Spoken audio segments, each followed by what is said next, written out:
Hi, my name's Adrian Heilbut, and I'm going to talk a bit about PyQt, which is the wrapper for the Qt library for building native apps.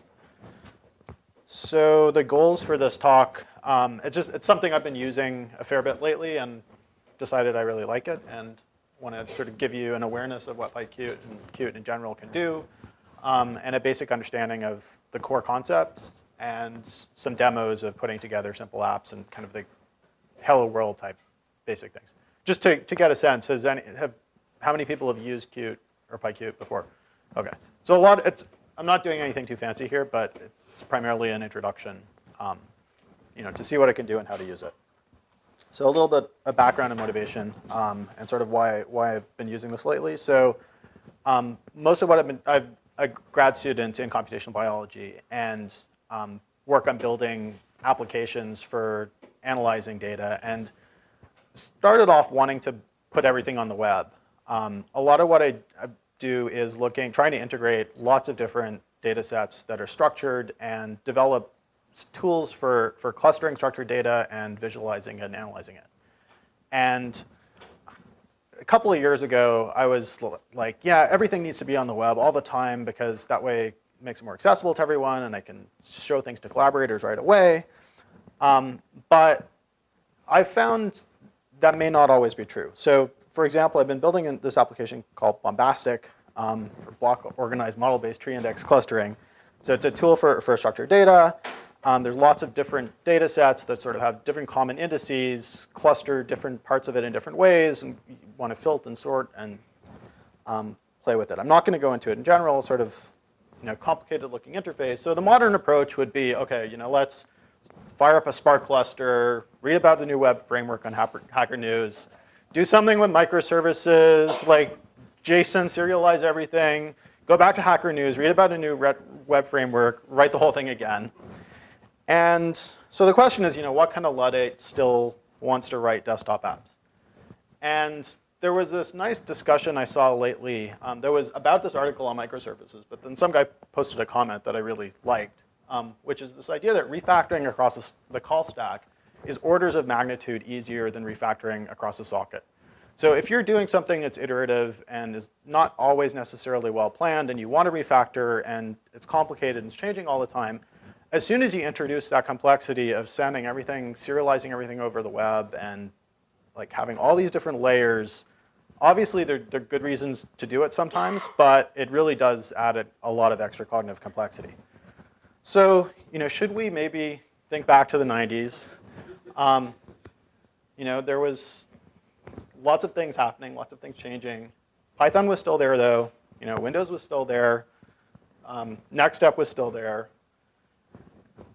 Bill Clinton was there. RAP was there. And Qt was there. And if you look at today, nothing's really changed that much. So we still have Windows. It still has a start menu. It's still what most people use, or a lot of people use. We still have Next Step. It just has nicer screens and nicer hardware. But it's all the same technology underneath. We still have Python. We still have the same 90s rap groups that are being popular. We still have Qt. And so this is a mature C++ framework for GUIs, and quite a bit more. It's very well documented. It's very actively maintained. And there are two key parts. There's Qt widgets and something called QML. So it actually is pretty widely used. It's not talked about all that much, but there's quite a few commercial applications that are built on top of it. So Autodesk Maya, a lot of stuff in graphics and 3D modeling. Mathematica uses it. KDE, of course, uses it, which is one of the main Linux desktop environments.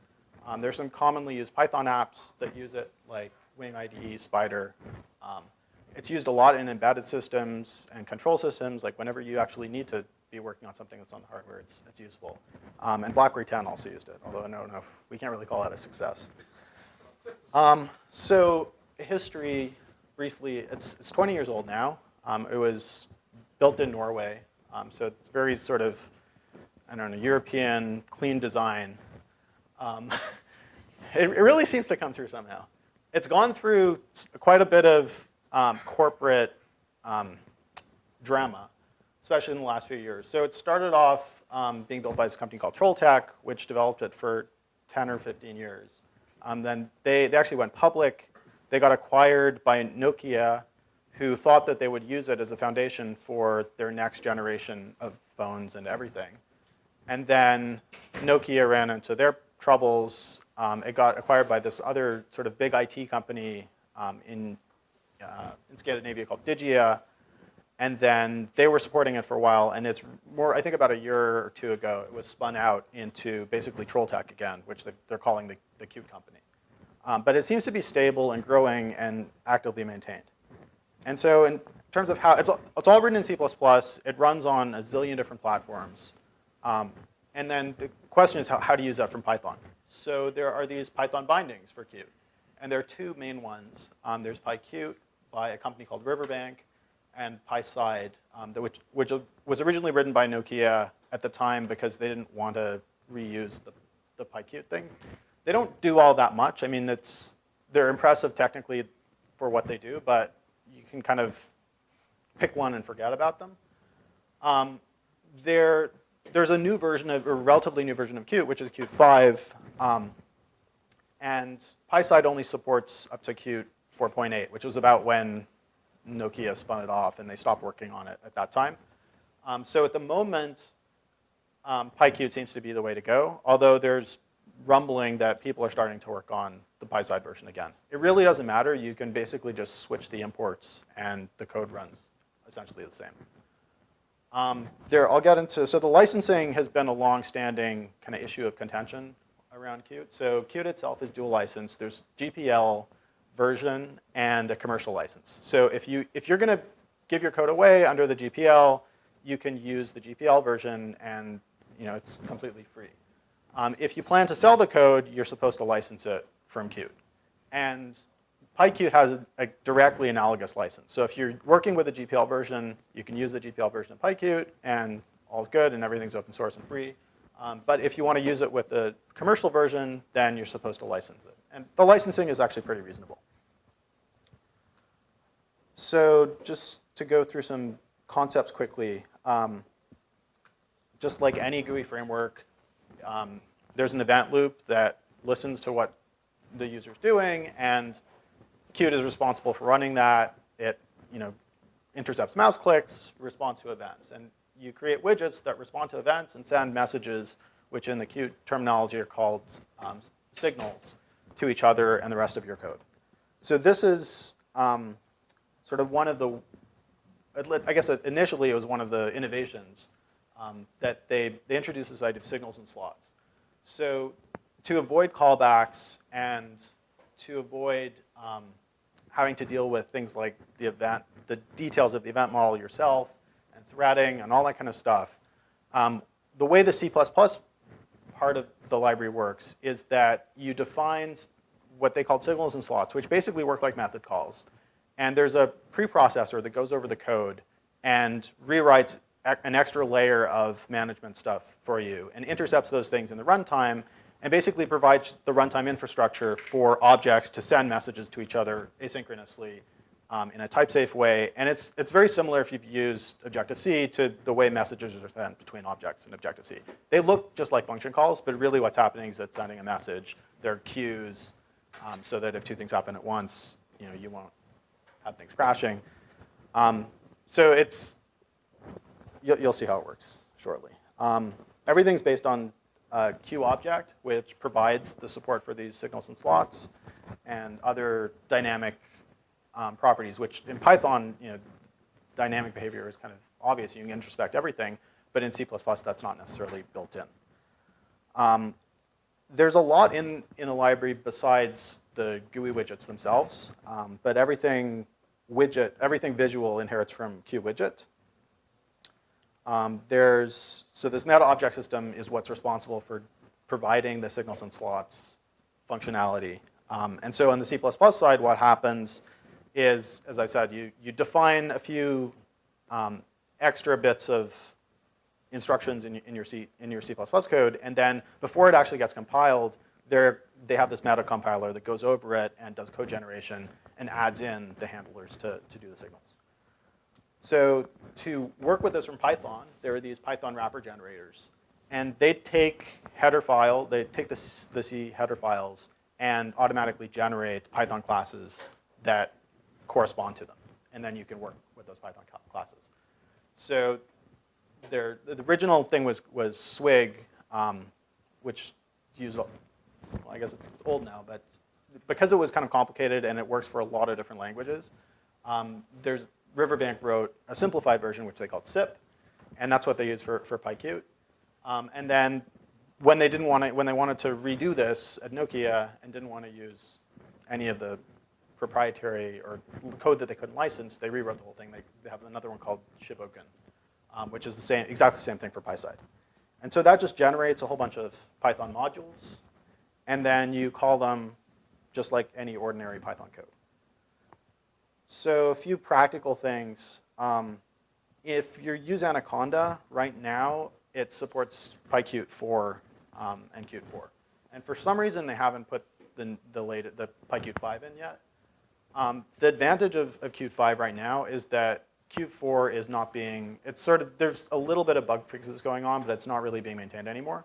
So there are things like as these desktop environments are evolving, like when the new version of OS X came out, there were a few bugs, and they fixed those for Qt 5, and they didn't fix them for Qt 4.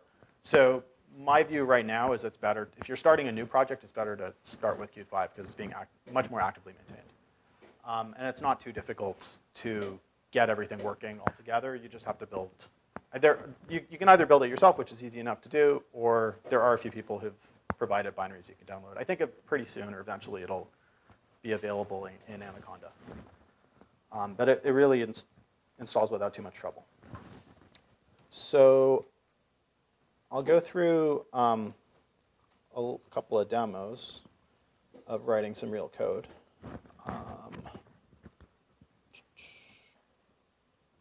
Give you an idea.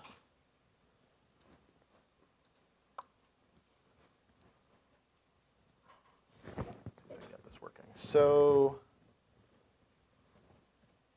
if we just want to build a hello world that does almost nothing,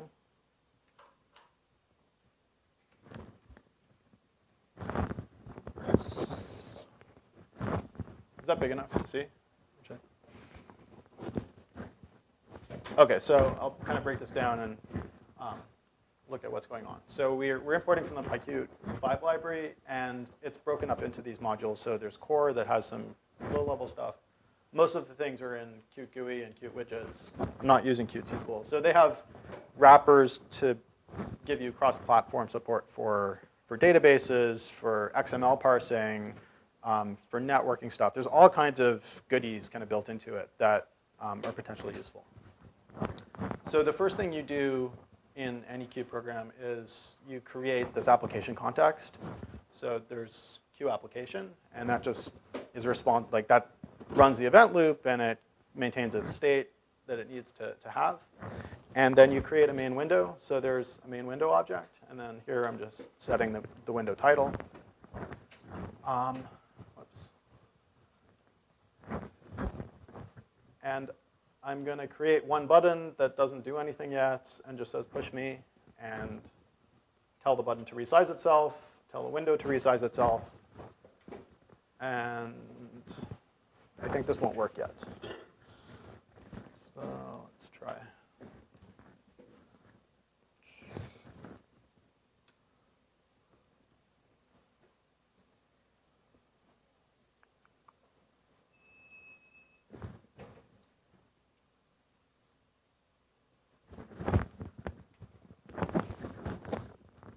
Oh, sorry. OK. It shows up on the wrong screen. So all that does is make a window that says push me, and you can push it. And so there's a lot of stuff under the hood going on here. It's turning your Python code into Cocoa calls. If you were doing this on Windows, it would be turning it into the calls to do this on Windows. It'll work on Linux too. The Qt library itself is actually quite amazing what they've done in terms of making it compatible across platforms. So you can actually build, if you can't do it with the Python, the PyQt programs, but if you write C++ Qt programs, you can compile them for iOS, and even run widget programs on iOS, because the whole windowing library has been totally abstracted across all these different platforms. So that's the basics of just creating a window and creating a simple button.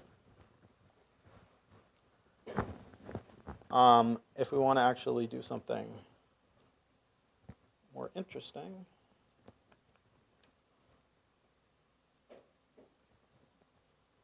so the nice thing about this is that there's just so much stuff that's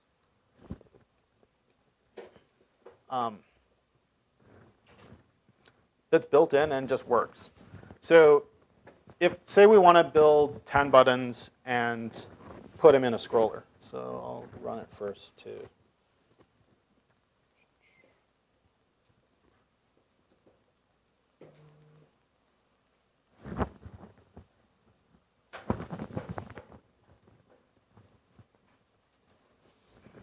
This never works as well.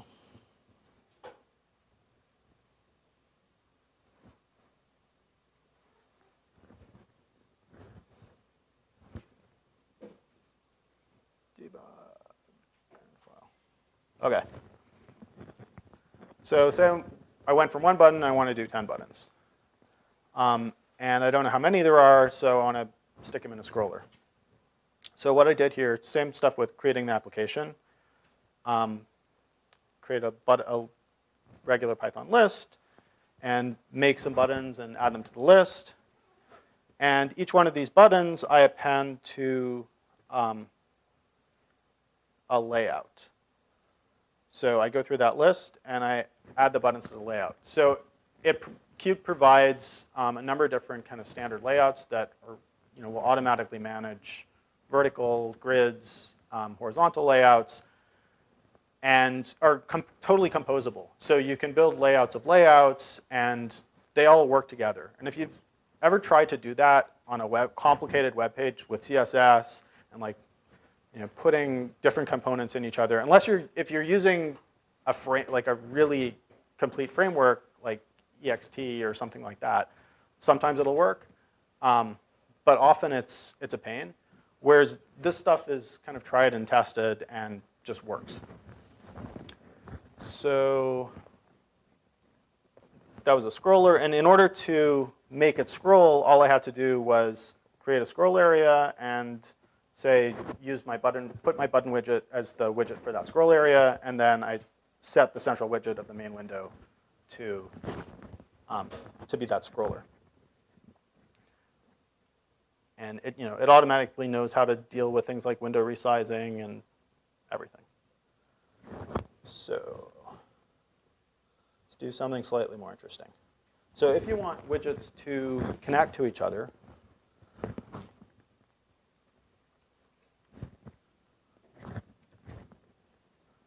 we're going to start to use some signals and slots. So am I doing that here yet?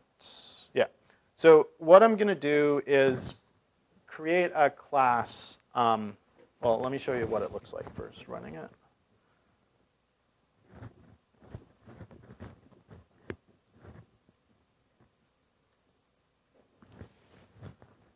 So silly little application still. I've got a button, and I've got a display now that I can click and increments the display.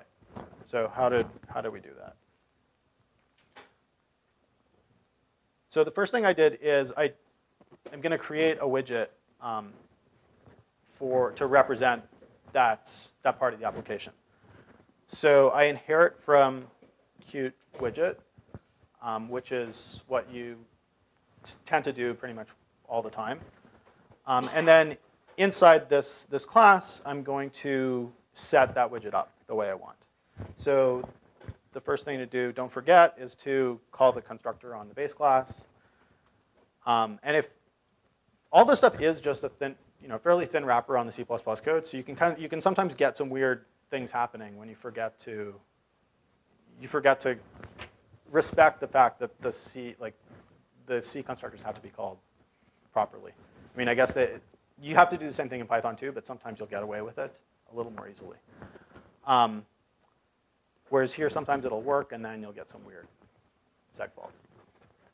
So I'm going to set a VBox layout, which is a vertical box layout that just takes widgets and stacks them up.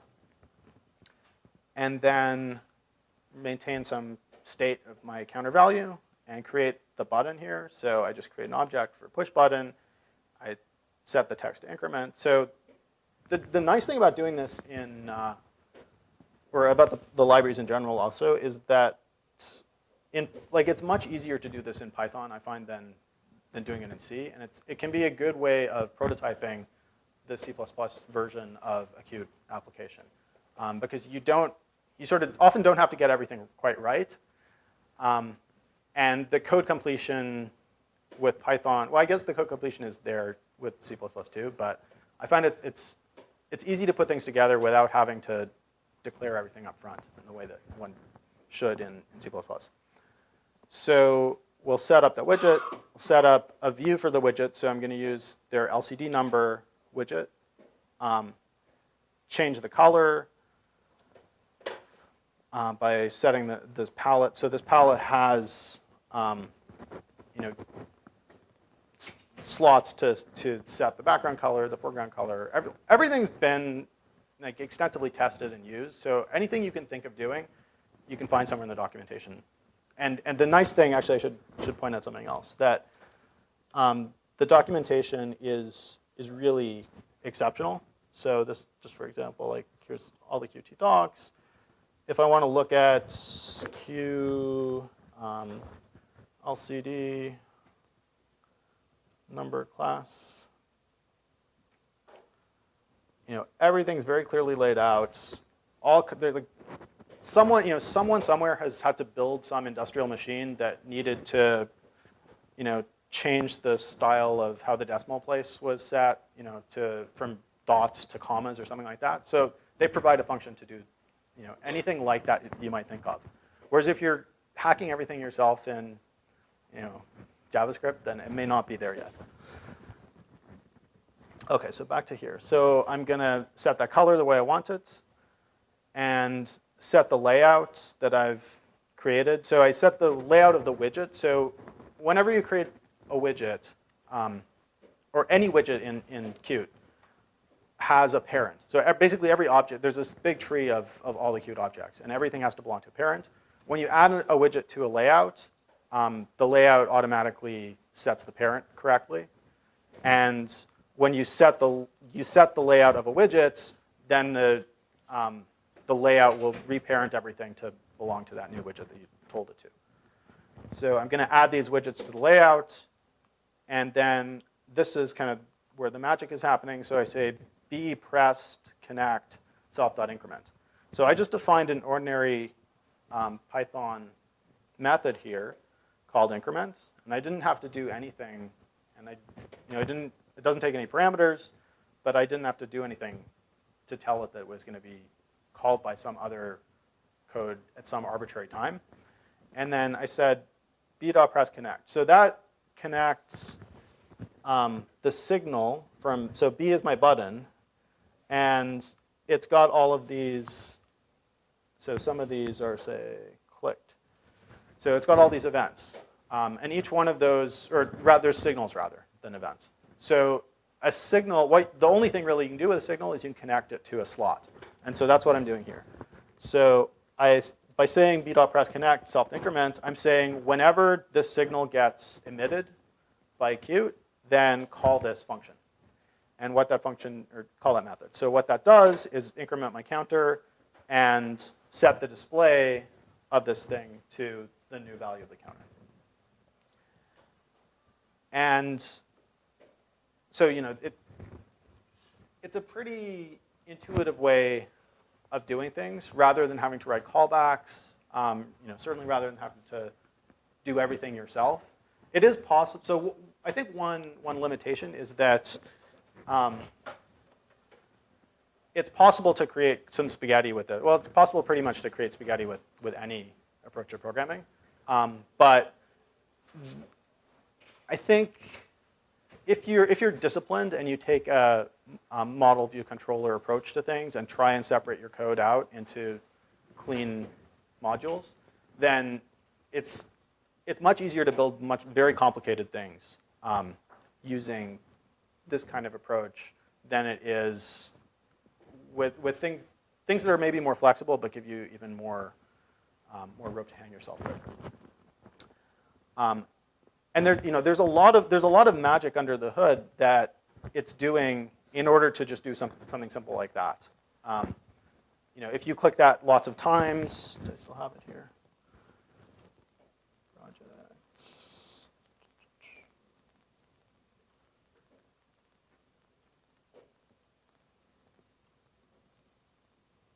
If you click it really fast, it queues these events. If this was something that was taking a long time to happen, it's doing a lot of that stuff for you. The other nice thing you can do, you can connect other signals to the same slot. Like you can connect these signals and slots in any configuration you want. So if I wanted that to do something else, like maybe I wanted it to print out something, I could find another function here and connect the same signal to that new slot, and then both of them will be called every time I press it. So it lets you very flexibly create these event-driven sort of interfaces. Okay.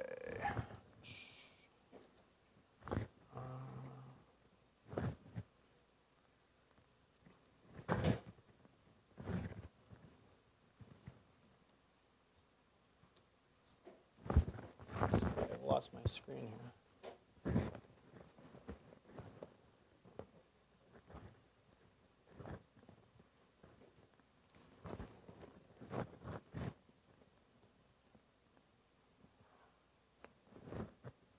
Sorry. Okay, that's better. So the next one is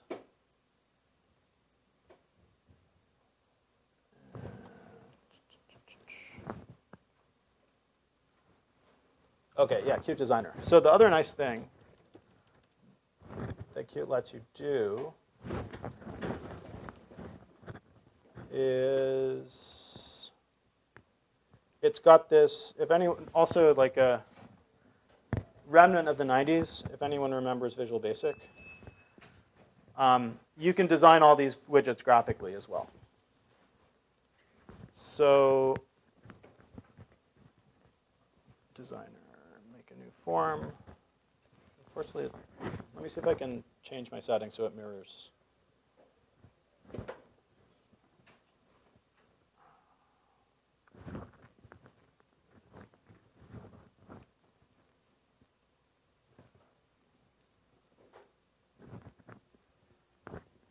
Okay, it's better. So I can create a widget in Designer and draw this thing graphically. So where's my new form?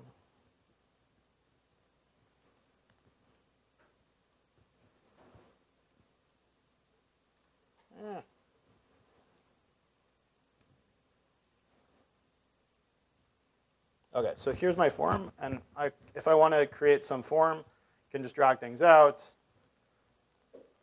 create a spin box,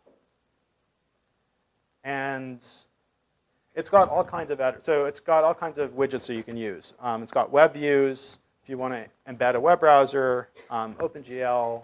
So it's a lot. There's just tons and tons of stuff that's built in that's very easy to access. When you create these forms in Designer, let's make a label.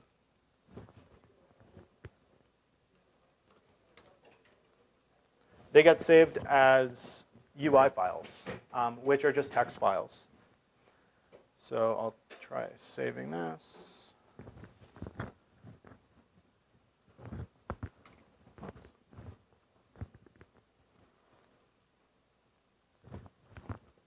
UI. And then there's a compiler that takes those UI files and turns them into Python code. So you draw the thing as you want. And then what you do is PyQt.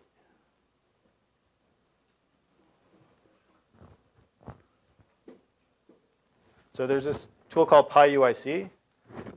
I'll run it on another one. It takes the UI file, and it spits out a Python file for you. So if we look at that Python file,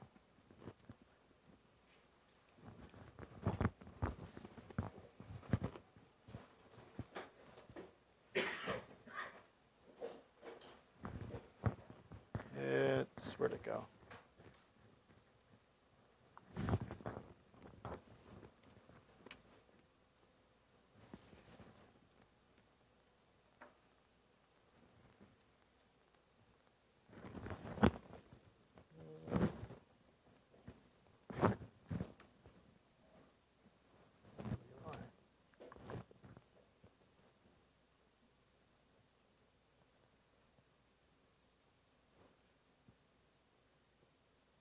Let's look at the UI file. So the UI file is this XML file. And this is very strange.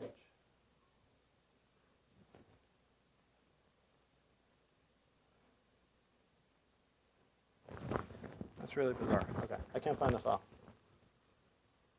But it generates just a Python file that has the same code that looks just like that other code that creates objects and adds them to the widget.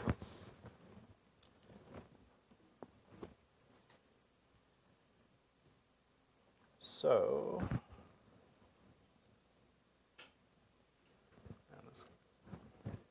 doing things live is not so easy.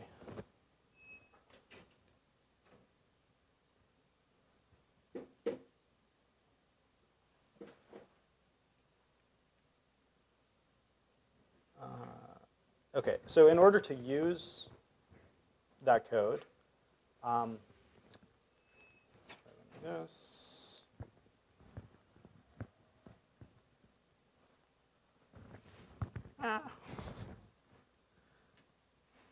Well, you can trust me that this you can write the widget using this graphical editor. It generates Python code, and then you just import that code, and you write a little bit of boilerplate, and then create the object. I'm gonna just switch my view back because it's too small.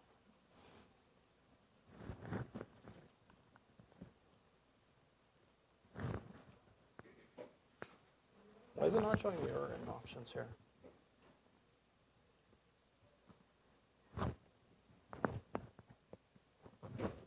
Is that going to work? No.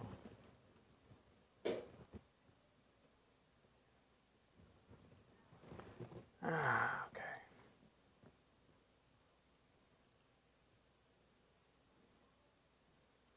OK, so another thing that it provides is what PyQt calls their model view framework.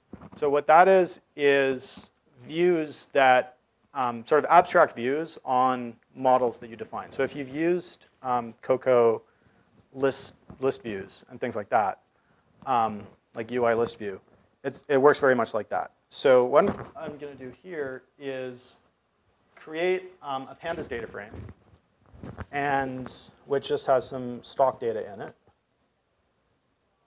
And then in order to make that, so this is just as an example sort of making something accessible to a Qt model. So in order to provide data to that view, you just have to provide a few functions that implement an interface to sort of make it work as a data source for that view. And so in this case, it has to be able to return a row count, a column count, some header data, and the actual data given an index. So this is a very trivial example of just tabular data, but it's useful because if you want to build an infinite scrolling table of any arbitrary data that you have, it becomes very easy to do. So what I've done here is I've implemented that model. So I've created this sort of pandas data frame model that inherits QAbstract table model. That's 15 minutes? OK. It inherits QAbstract table model and implements these functions. And then when I want to use that, I create this data frame with some data that I downloaded. And then I create a model that wraps the pandas data frame. And then without having to really do anything with Qt, I said create a QTable view and set the model for that view to be this, this data frame model that I created. So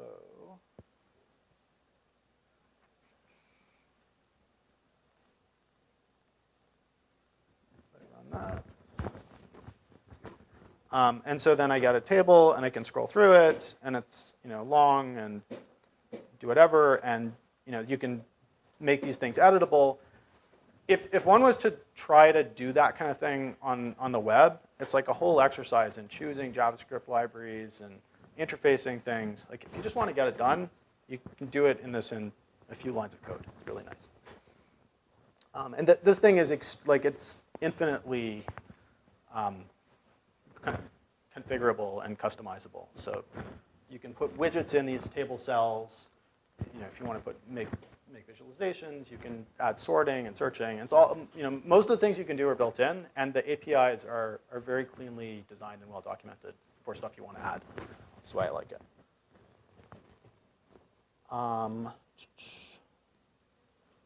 So the last little example is a really nice thing about doing this in Python, especially versus doing it in C, is that you can hook it into IPython.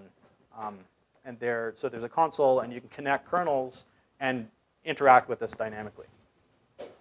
So IPython actually provides, for a long time, they've provided this Qt console itself, which is a desktop kind of graphical version of the IPython console.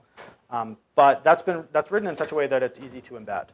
So there's a bit of kind of boilerplate here of the adapter to create a kernel that connects to the current process, which is pretty magical, and I actually don't know quite how it works. But it's neat. And then what I'm doing here is I create this kernel manager and create a client and create an IPython widget, which is already provided.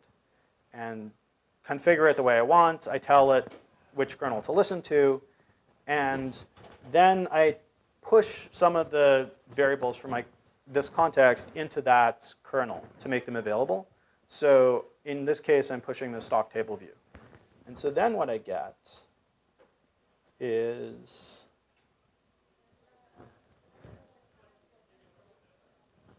the same thing, but now I've got this little IPython console. And I can interactively play around with the objects that are in my application and access all the stuff that's accessible to me in Qt normally. So, and with code completion and everything. So it's really nice for playing with things interactively and figuring stuff out and changing data on the fly and resetting it.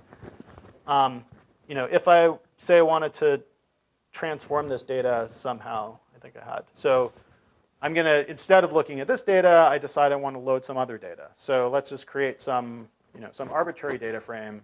Oops. Import pandas. Let's make a new data frame. And let's wrap it in the model so that it can talk to the Qt view. So I create that model. Import df.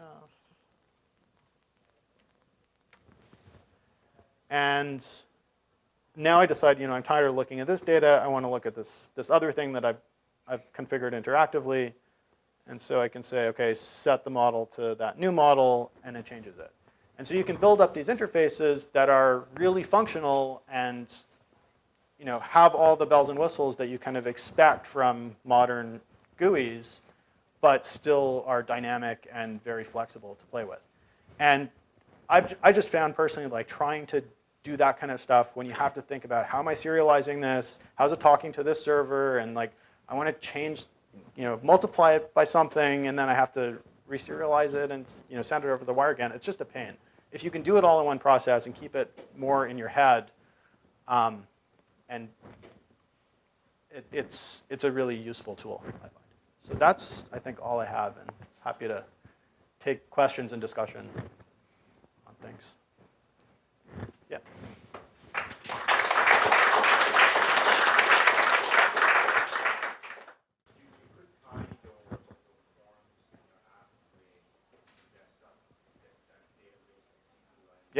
Yeah. Yeah, you can do anything. I mean, anything you can do in Python, you can do with this.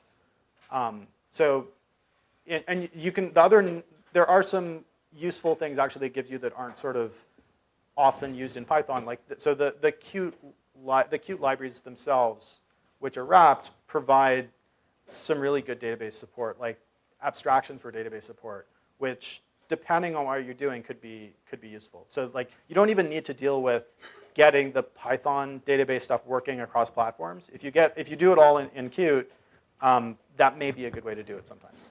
Because someone there has already figured out how to get the drivers for Oracle and for Redshift and whatever, and it's all kind of done for you for the industrial strength people that need to get it done to make the car drive or something. And it's often useful to be able to leverage that. Yeah. So one of the nice things about writing web applications is you don't have to worry about packaging. What would you recommend for packaging and distribution of? So I think it'll be like there was that issue about Qt 5 versus Qt 4, and I think that will be resolved very soon, as soon as Anaconda starts providing it as a default. Or not as a default, but at least as an option. Like there was an issue, I think, with Qt 4 and Qt 5 coexisting in the Python stuff, and it just being a little tricky, and I think that's why they've avoided it. I mean, it is used in quite a few current Python apps, so my suggestion, like with most things, is just use Anaconda, and most of it's there for you. If you have to build everything yourself, it might be a little bit of a pain. But like you sort of have to just install Qt first. They provide a package, like an installation program that does a pretty nice job on most things. I mean, it runs on all kinds of crazy platforms that might be harder, like if you want to get it running on your airplane or something. But there's a installer that runs on Windows, Mac, Linux that just works, and then you may need to futz around with the libraries a little bit, like the paths, just to make it find the right library, because there's a lot of applications that use this, and there's often can be conflicting versions of the libraries or the wrappers. But it's compared to many other things, it's really not too bad.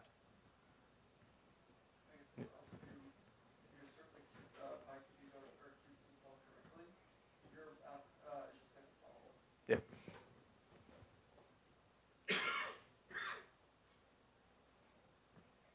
Any other questions?